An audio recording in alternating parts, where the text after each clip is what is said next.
Good morning, Kamal. Good morning, Prof. How are you? I'm fine, thank you. Fine, Good. thank you. We're happy to have you here. It's great to be here. Thank you. Yes. Uh, BRICS Africa Channel, talking to Kamal, the G20 project lead.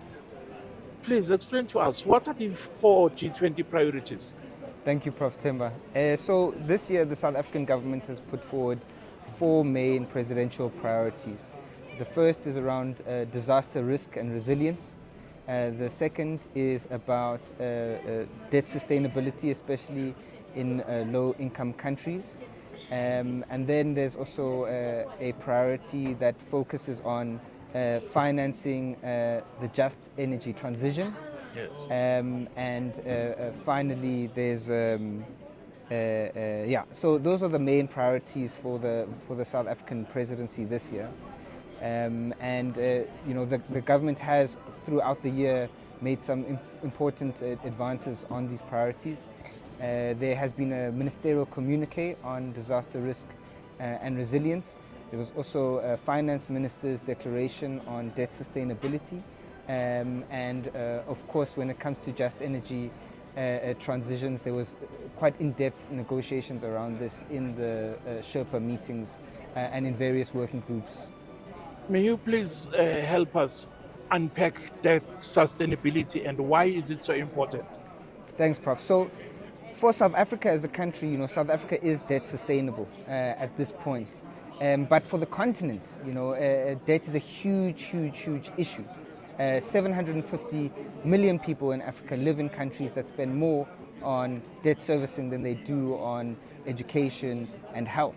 Globally, 3.4 billion people live in countries where their governments are spending more on debt servicing than on education and health.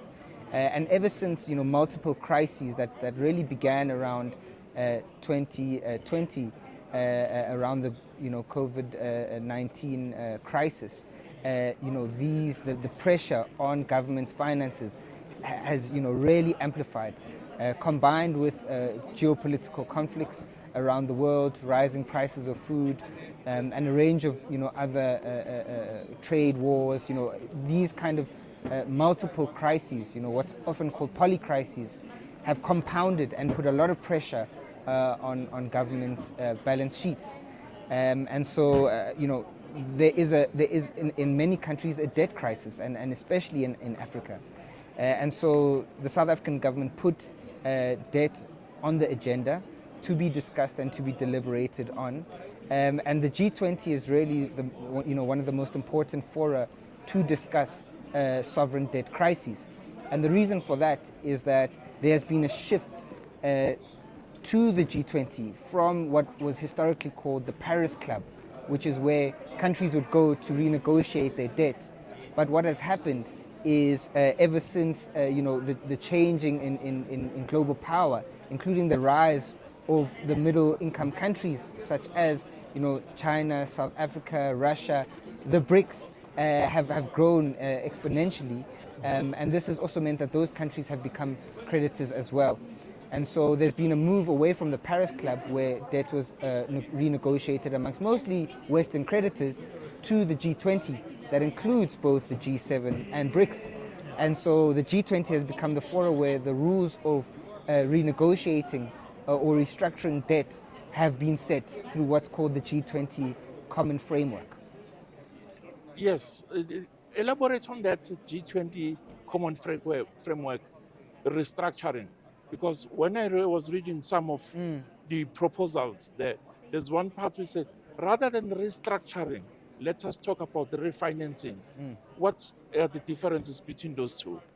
Because as you said, that most countries, they default, then they have to get another loan to pay the loan that is defaulted. Yeah, sure. But we're talking now about refinancing. What are the differences there?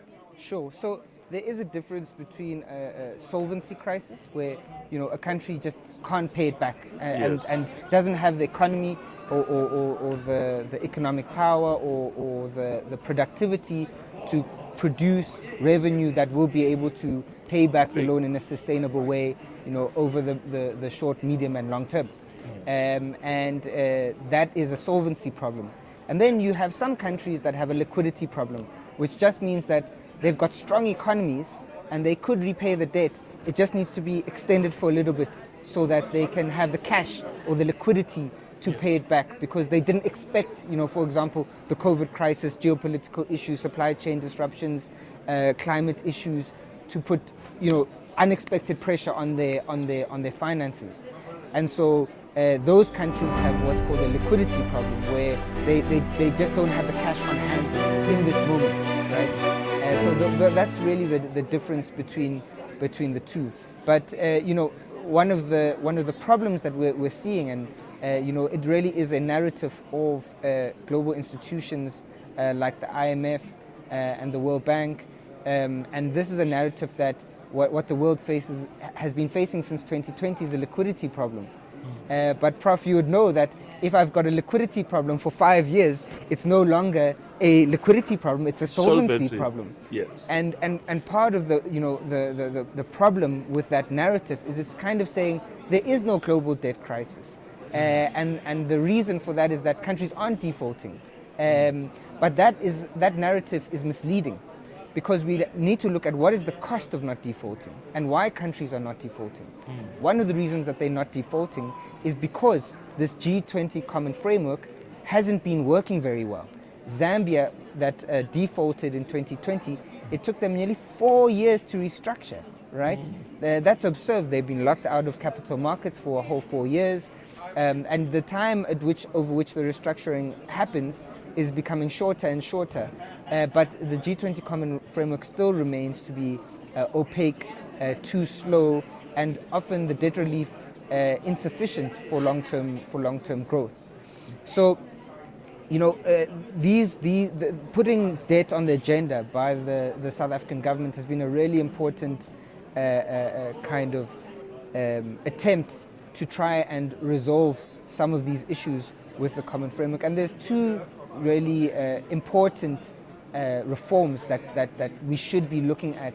And the first one is on, having an automatic debt service standstill when a country gets into trouble, especially if it's not a mistake of their own. For example, a country that has faced huge inflationary pressure because of monetary policies that's happening, for example, in the USA or in Europe, or a pandemic, or a conflict that's not of their making. These are three major global influences that can really put countries under a lot of pressure that aren't of their own making. So when something like that happens, we need to allow countries to have automatic debt service standstills, so that you prevent a liquidity crisis from becoming a solvency crisis. Right? And the second one is to excuse me.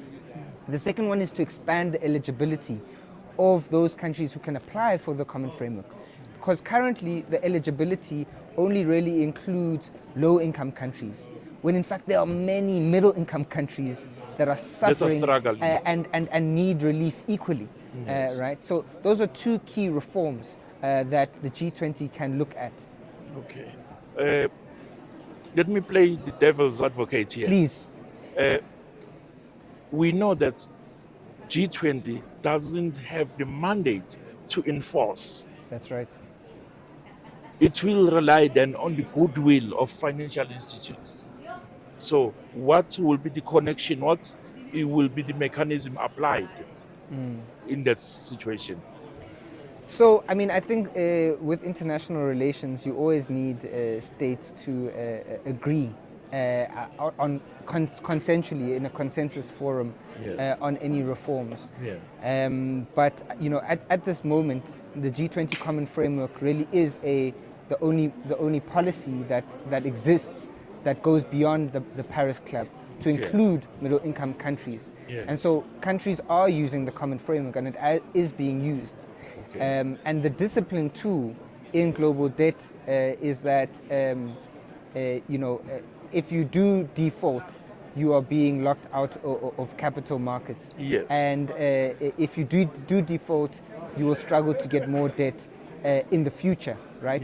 And so countries that are in debt distress have that incentive to restructure, right? Because they don't want those impacts. And because of that, they will tend to look for a solution to the restructuring, and the only real game or rules of that game at the moment is the G20 common framework. The other alternative is to go to countries one by one and restructure one by one, but that can take years. And it's inefficient. You need all creditors and all debtors in the room at the same time to be making those negotiations work efficiently. So you mean this common framework also, we can refer to it as another arm or a financial arm of multilateralism? Indeed. Okay. It is one of the new rules of the game that exists. Yeah. Okay. No, thank you very much for a very insightful views and for explaining to us the common framework of the G20. Thank you very much, Thank you Kamal. very much, Prof. Thank you.